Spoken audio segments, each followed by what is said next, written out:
Ako'y kaawaan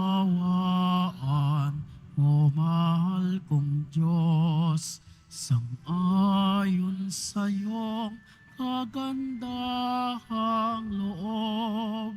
Mga kasalanan ko'y iyong pawiin, ayon din sa iyong pag-ibig sa akin. Sa ngalan ng Ama at ng Anak at ng Espiritu Santo, Amen. ang pagpapala ng ating Panginoong Hesu Kristo, ang pag-ibig ng Diyos Ama, at ang pakikipagkaisa ng Espiritu Santo, naway sumainyong lahat. At sumaiyo rin.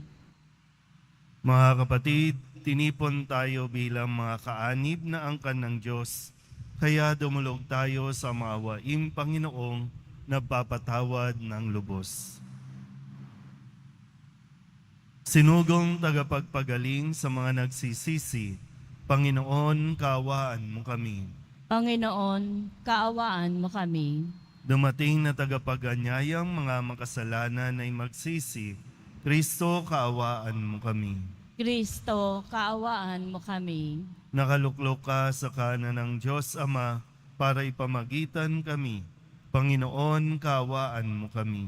Panginoon, kaawaan mo kami. Kaawaan tayo ng makapangyarihang Diyos, patawarin tayo sa ating mga kasalanan at patnubayan tayo sa buhay na walang hanggan. Amen. Manalangin tayo. Ama naming makapangyarihan, sa iyong pagmamahal na aming maaasahan, nagiging dalisay at matibay ang iyong sambayanan. Hindi ito makaiiral kapag hindi mo pinatnubayan, kaya't sa pagsubaybay mo, lagi mo kaming pangasiwaan. Sa pamamagitan ni Jesucristo, kasama ng Espiritu Santo, magpasawalang hanggan. Amen. Magsiupo muna po ang lahat. Pagbasa mula sa ikalawang aklat ng mga hari. Noong mga araw na iyon, sa Syria ay may isang pinuno ng hukbo na labis na kinalulugdan ng hari pagkat matapang siya, makapangyarihan at pinapatnubayan ng Panginoon, kaya laging matagumpay ang Syria. Ngunit siya ay ketongin, siya ay sinaam. Minsan, ang mga taga-Syria ay nakabihag ng isang babaeng Israelita. Ginawa nila itong katulong ng asawa ni Naam. Sinabi nito sa kanyang Panginoon, "Kung ang asawa ninyo ay lalapit sa propeta sa Samaria, tiyak na gagaling siya." Ang sinabi ng Israelita ay sinabi ng babae kay Naam. Nagpunta naman ito sa hari at ibinalita ang sinabi ng utusan ng kanyang asawa. Sinabi naman ng hari, "Pumunta ka at pagdadalhin kita ng sulat sa hari ng Israel." At lumakad nga si Naam. May dala siyang 30,000 putol na pilak, 6,000 pirasong ginto, at 10 magagarang kasuotan. Dala rin niya ang sulat para sa hari ng Israel. Anang sulat, "Mahal na Haring Horam, ang may dala nito'y si Naam na aking lingkod. Ipinakikiusap kong pagalingin mo ang kanyang ketong." Nang mabasa ito ng hari ng Israel, ginahak niya ang kanyang kasuotan at sinabi, "Ako ba'y Diyos na maaring pumatay at bumuhay? Bakit sa akin niya pinapunta ang taong ito para pagalingin sa kanyang sakit? Baka naman humanap lang siya ng dahilan para magdigmaan kami." Nang mabalitaan ni Eliseo ang ginawa ng hari, ipinasabi niya, Bakit ninyo gagahakin ang inyong kasuotan? Sa akin ninyo siya papuntahin para malaman nilang may isang propeta rito sa Israel. Ipinasabi nga ni Haring Horam kay Naam na ang hanapin nito'y si Eliseo.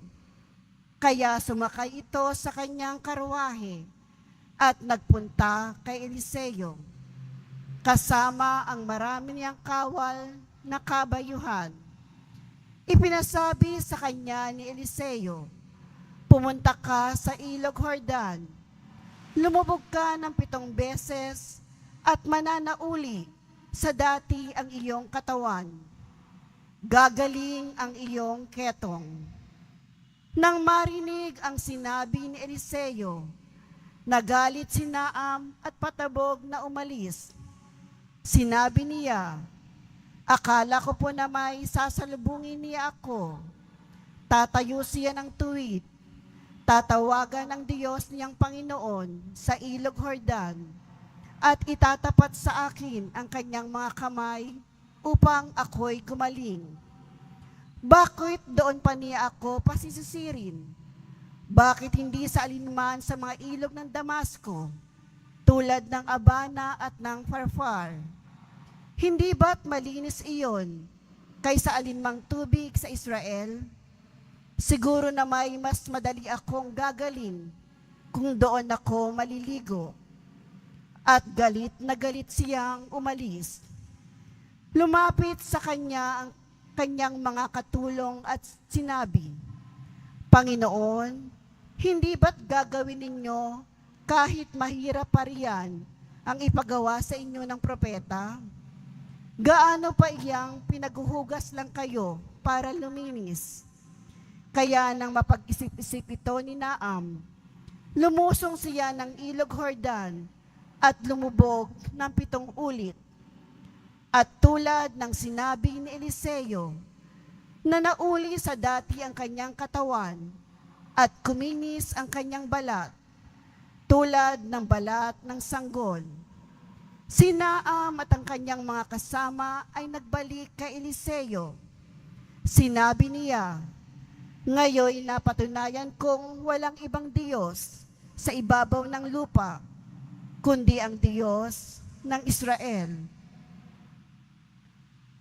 Ang salita ng Diyos. Salamat sa Diyos. Aking kinasasabikan ang Diyos na nabubuhay. Aking kinasasabikan ang Diyos na nabubuhay. Kung paanong yaong batis ang hanap ng isang usa, gayon hinahanap ang Diyos ng uhaw kong kaluluwa. Aking kinasasabikan ang Diyos na nabubuhay. Nananabik ako sa Diyos, Diyos na buhay, walang iba.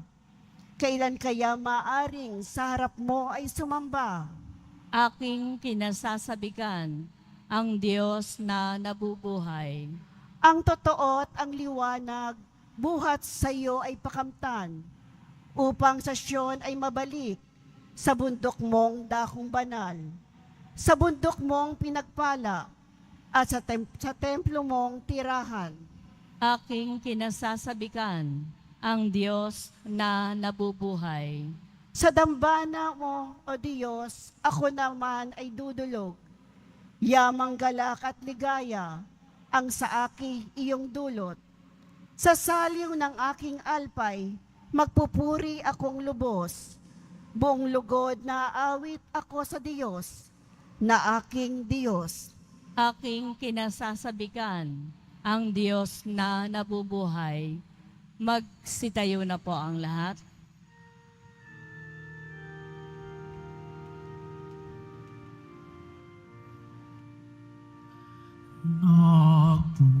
Nagpupuri kami sa'yo, Panginoong Hesu Kristo. Nagpupuri kami sa'yo, Panginoong Hesu Kristo. Umaasa ko sa Diyos, nagtitiwala ng lubos sa salitang nagdudulot. Nawang pag-ibig na mataos upang kampi ng pagtubos. Nagpupuri kami sa'yo, Panginoong Hesu Kristo. Sumainyo ang Panginoon. At sumaiyo rin. Ang mabuting balita ng Panginoon ayon kay San Lucas. Papuri sa iyo, Panginoon. Nang dumating si Jesus sa Nazaret, sinabi niya sa mga nasa sinagoga, "Tandaan ninyo, walang propetang kinikilala sa kanyang sariling bayan. Ngunit sinasabi ko sa inyo, maraming babaeng balo sa Israel noong kapanahunan ni Elias nang hindi umulan sa loob ng 3 taon kalahati at magkaroon ng matinding tagutom sa buong lupain. Subalit hindi sa kanino man sa kanila pinapunta si Elias, kundi sa isang babaeng balo sa Sarepta, sa lupain ng Sidon. Sa dinami-dami ng mga ketongin sa Israel noong kapanahunan ni Eliseo, walang pinagaling isa man sa kanila. Si Naaman, pang taga-Syria, ang pinagaling. Galit na galit ang lahat ng nasa sinagoga nang marinig ito. Nagtindigan sila at ipinagtabuyan siyang palabas sa tuluktok ng burol na kinatatayuan ng bayan upang ibulid sa bangin. Ngunit dumaan siya sa kalagitnaan nila at umalis.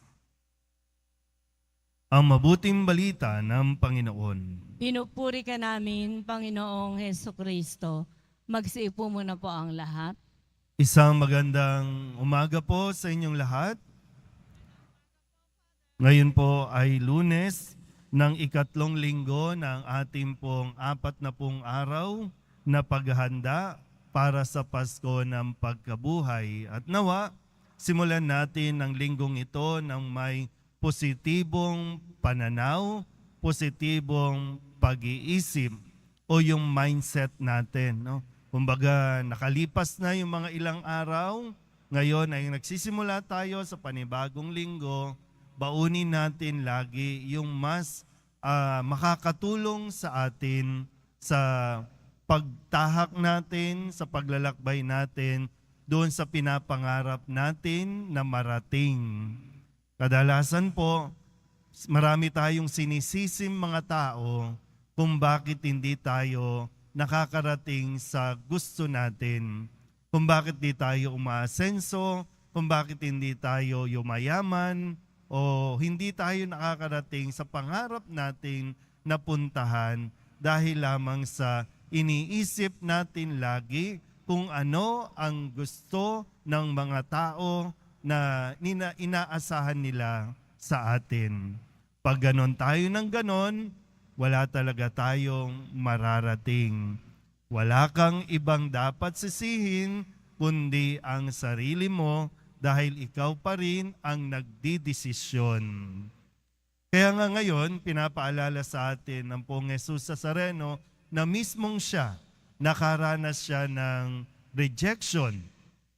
Mismong siya ay kinwestiyon ng mga mismong kababayan niya, taga-baryo o kung saan siya lumaki.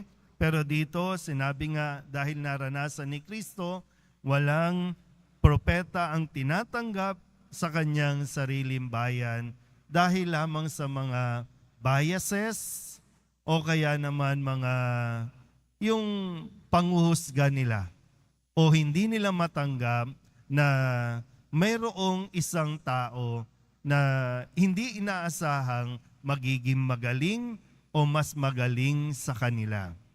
Kaya dito, nawa mas makita natin no, yung naging pagkilos o reaksyon ni Jesus. Sadya pong kapag mayroong kang ginagawa, mayroong kang sinasabi, hindi lahat ng tao magkakagusto dyan. Hindi lahat ng tao, kahit tama ka, kahit mabuti ang iyong sinasabi, may mga taong hindi makakatanggap niyan na mas mabuti ang iyong sinabi o ang inyong opinyon kesa sa kanila. Kaya nga umaabot sa punto, no, sa panahon natin ngayon, yung mga lingwahe natin ay gagawa sila ng mga pangbabash. Gagawa sila ng kung ano-ano mga komento para lamang patunayan na sila yung mas tama, sila yung mas magaling, sila yung mas may magandang opinyon. Eh lahat naman tayo may kalayaan para dyan. At tandaan mo po, kapag nag-post ka, kapag gumawa ka in public, eh open for criticism yan. Kaya lang kasi, bakit tayo nagiging negatibo? Bakit tayo nagiging nade-depress? Eh kasi inaasahan natin, ang gusto natin, magustuhan tayo ng lahat. Maaliw sa atin ng lahat. Eh yung realidad, hindi talaga. Kasi may mga taong mayroong mga issue sa buhay na hindi mo alam kung ano ang pinanggagalingan. Hindi mo alam kung bakit galit sa'yo, wala ka namang ginagawang masama. Hindi mo alam kung bakit nagingit-ngit sa inggit, sa selos. Eh ginagawa mo lang naman kung ano ang sa tingin mong makakapagpasaya sa iyo. Eh kadalasan din, dahil nga ngayon, meron tayong mga issue ng mga depression, anxieties. Eh isa sa pinanggagalingan niyan ay dahil gusto nating patunayan sa mga taong may mataas na expectation sa atin na kaya natin maging sa kung ano nila tayo gustong maging. Sabi nga po ng isang may nagsabi, stop proving yourself to others. Instead, start improving yourself. Hindi para magustuhan ka. Kasi magiging toxic yan. Maraming toxic na tao sa paligid natin, maraming toxic na tao sa social media, at kung doon ka tititig, doon ka magbababad, no wonder na de-depress ka. Ano bang ginawa ni Jesus nung siya po ay inaayawan? At yung punto na galit ang mga tao doon sa sinagoga sa narinig nila kay Jesus, kaya gusto nila itong ihulog doon sa bangin na kinatatayuan nila. Pero anong ginawa ni Jesus? Dumaan sa kalagitnaan at umalis. Bago ka pa malason, bago ka pa mamatay, umalis ka na dyan sa mga taong toxic. Umalis ka na dyan sa mga taong pinipilit kang ibang baguhin, pinipilit kang pasunurin, pinipilit kang umayon sa kung ano ang gusto nila. Pero nasa sa iyo po, no? Kung gusto mong mabuhay dyan sa mga problema, kung gusto mong mabuhay sa mga taong ang dulot ay problema lang sa iyo, nasa sa iyo po yan. Pero naririto ka ngayon, sana po mas marinig mo ang salita ng Poong Jesus Nazareno na ipinakita niya kung ano ang dapat nating gawin. Umalis ka dyan. Pumunta ka doon sa kung saan mas magiging kapaki-pakinabang ka. Pumunta ka doon sa mga taong mas deserve na marinig ka, mas deserve na makapaglingkod ka. Huwag mong ubusin ang oras mo, ang energy mo sa mga negative at mga toxic na tao. Amen?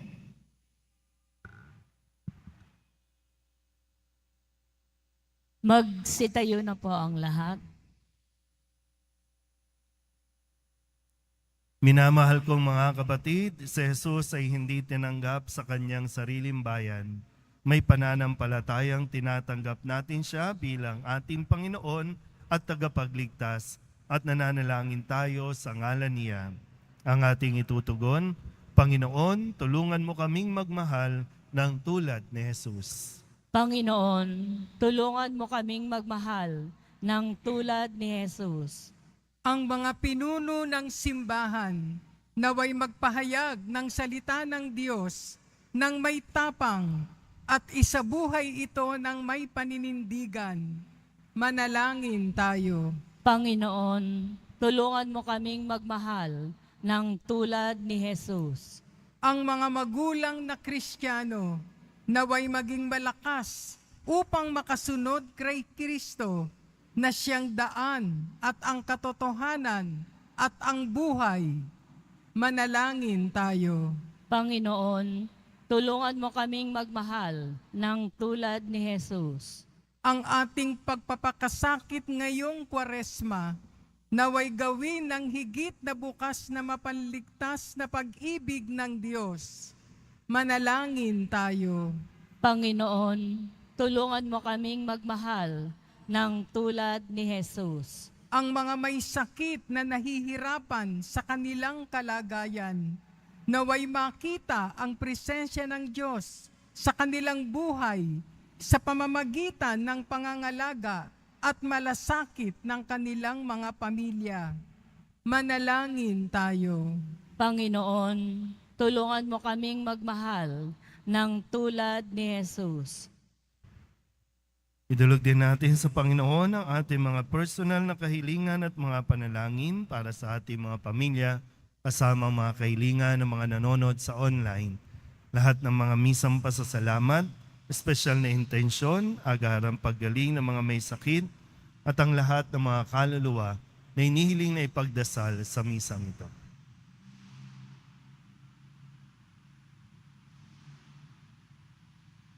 Ang lahat ng ito inihiling namin sa ngalan ni Kristo, aming Panginoon. Amen. Magsiupo muna po ang lahat.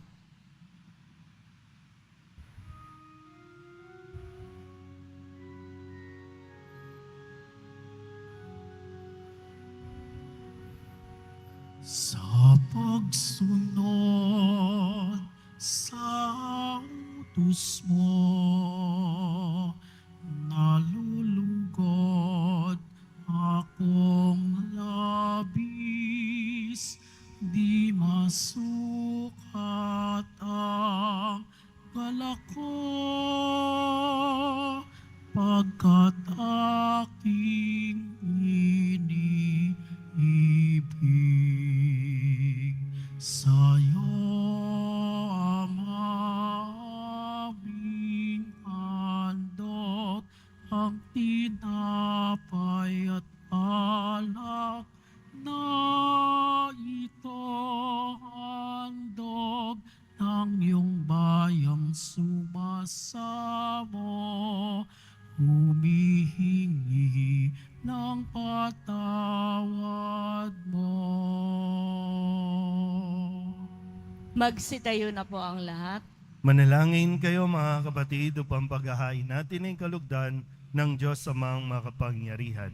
Tanggapin nawa ng Panginoon itong paghahain sa iyong mga kamay, sa kapurihan niya at karangalan sa ating kapakinabangan at sa buong sambayanan niyang banal. Ama naming lumikha, ang aming paglilingkod sa paghahain ngayon ay lubusin mo sa aming pakikinabang sa dulot mong kaligtasan sa pamamagitan ni Jesucristo kasama ng Espiritu Santo magpasawalang hanggan. Amen. Sumainyo ang Panginoon. At sumaiyo rin. Itaas sa Diyos ang inyong puso at diwa. Itinaas na namin sa Panginoon. Pasalamatan natin ang Panginoong ating Diyos. Marapat na siya ay pasalamatan. Ama naming makapangyarihan, tunay ngang marapat na ikaw ay aming pasalamatan sa pamamagitan ni Jesucristo na aming Panginoon. Sa aming kusang pagtitiis ng hirap, tinutulungan mo ang aming maitumpak ang kinamiyas ng pagsalungat sa pananagutang iyong iniatas. Sa aming pagtulad sa anak mong mahal na nagpakasakit para sa tanan, ang pagsisikap nami iyong kinalulugdan at ang pagpapakabuti nami iyong ikinarangal. Kaya kaysa ng mga anghel na nagsisiawit ng papuri sa iyo, nang walang humpay sa kalangitan, kami nagbubunyi sa iyong kadakilaan. Santo, Santo, Santo, Panginoong Diyos ng mga hukbo, napupuno ang langit at lupa ng kadakilaan mo. O sana sa kaitaasan, pinagpala ang naparirito sa ngalan ng Panginoon. O sana sa kaitaasan, magsilud po ang lahat. Ama naming banal, ikaw ang bukal ng tanang kabanalan. Kaya't sa pamamagitan ng iyong Espiritu, gawin mong banal ang kaloob na ito upang para sa amin maging katawan at dugo ng aming Panginoong Hesus Kristo. Bago niya pinagtiis ang kusang loob na maging handog, hinawakan niya ang tinapay, pinasalamatan kaniya, pinaghati-hati niya iyon, iniabot sa kanyang mga alagad at sinabi, tanggapin ninyong lahat ito at kanin, ito ang aking katawan na ihahandog para sa inyo.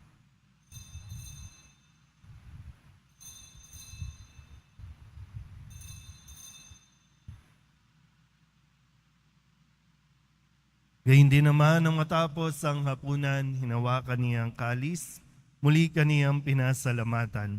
Iniabot niya ang kalis sa kanyang mga alagad at sinabi, tanggapin ninyong lahat ito at inumin. Ito ang kalis ng aking dugo ng bago at walang hanggang tipan.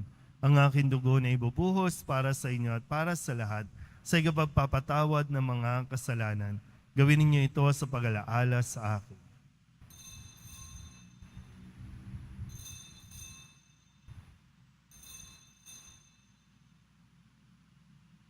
Magsitayo na po ang lahat. Ipagbunyi natin ang misteryo ng pananampalataya.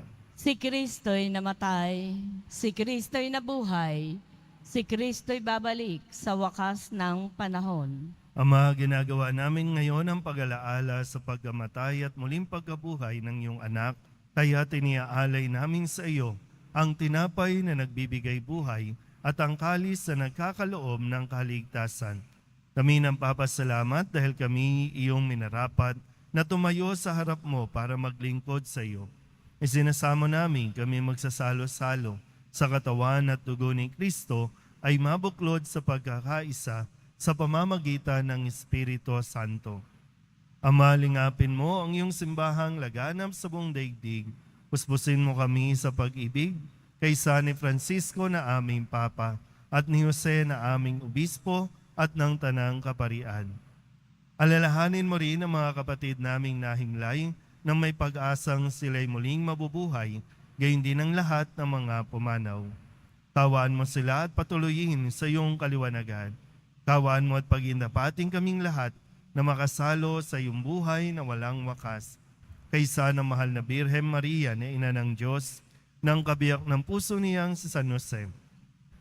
Kaysa ng mga apostol ni San Juan Bautista at ng lahat ng mga banal na namuhay dito sa daigdig ng kalugod-lugod sa iyo, may pagdiwang nawa namin ang pagpupuri sa ikararangal mo sa pamamagitan ng iyong anak na aming Panginoong Hesus Kristo.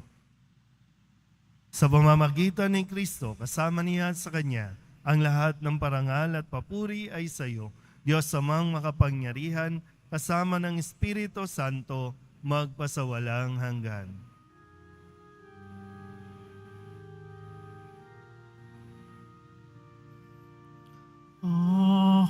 Amen.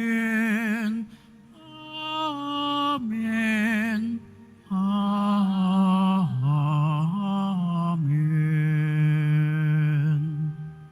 Sa tagubilin ng mga nakagagaling na utos at turo ni Jesus sa Panginoon natin na Diyos, ipahayag natin ang lakas loob. Ama namin, Sumasalangit ka, sambahin ang ngalan mo, mapasa amin ang kaharian mo, sundin ang loob mo dito sa lupa para ng sa langit. Bigyan mo kami ngayon ng aming kakanin sa araw-araw at patawarin mo kami sa aming mga sala para ng pagpapatawad namin sa nagkakasala sa amin. At huwag mo kaming ipahintulot sa tukso at iedya mo kami sa lahat ng masama. Hinihiling namin kami iadya sa lahat ng masama, pagkalooban ng kapayapaan araw-araw, iligtas sa kasalanan, at ilayo sa lahat ng kapahamakan, samantalang aming pinananabikan ang dakilang araw ng pagpapahayag ng tagapagligtas naming sa Hesu Kristo. Sapagkat iyo ang kaharian, at ang kapangyarihan, at ang kapurihan, magpakailanman.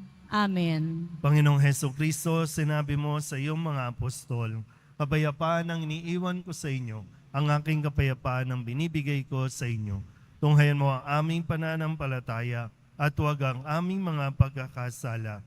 Pagkalooban mo kami ng kapayapaan at pagkakaisa ayon sa iyong kalooban, kasama ng Espiritu Santo, magpasawalang hanggan. Amen. Ang kapayapaan ng Panginoon ay laging sumainyo. At sumaiyo rin. Magbigayan po tayo ng kapayapaan sa isa't isa.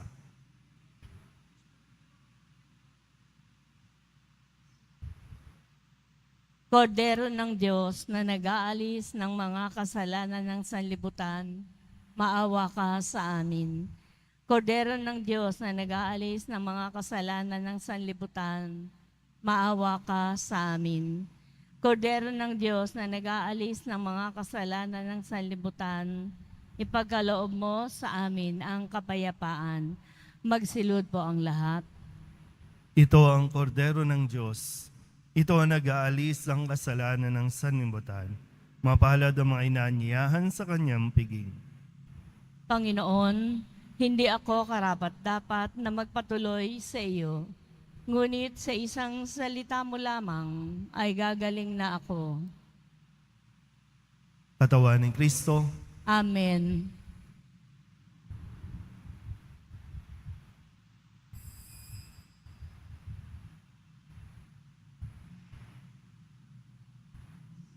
Para po sa lahat ng tatanggap ng banal na komunyon, sasagot po tayo ng amen. Pagkasabi po ng pari o ng lay ministers ng katawan ni Kristo at isubo po agad sa bibig bago umalis sa harapan ng pari o ng lay ministers. Sumunod po tayo at maraming salamat po.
Pangingin tayo.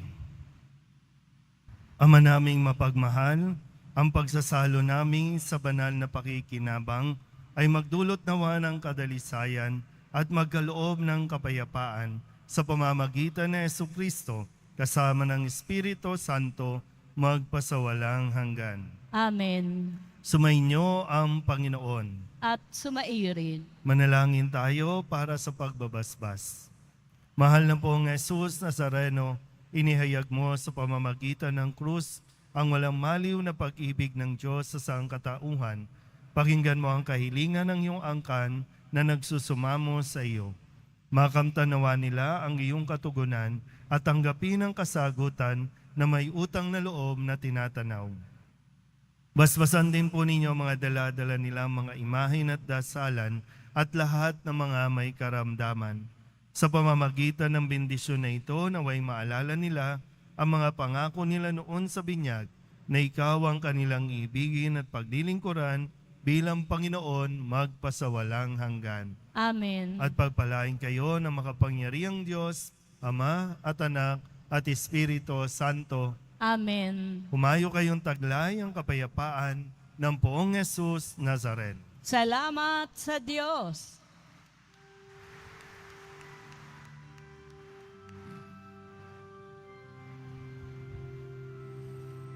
Nuestro Padre Jesús Nazareno, sinasamba ka namin,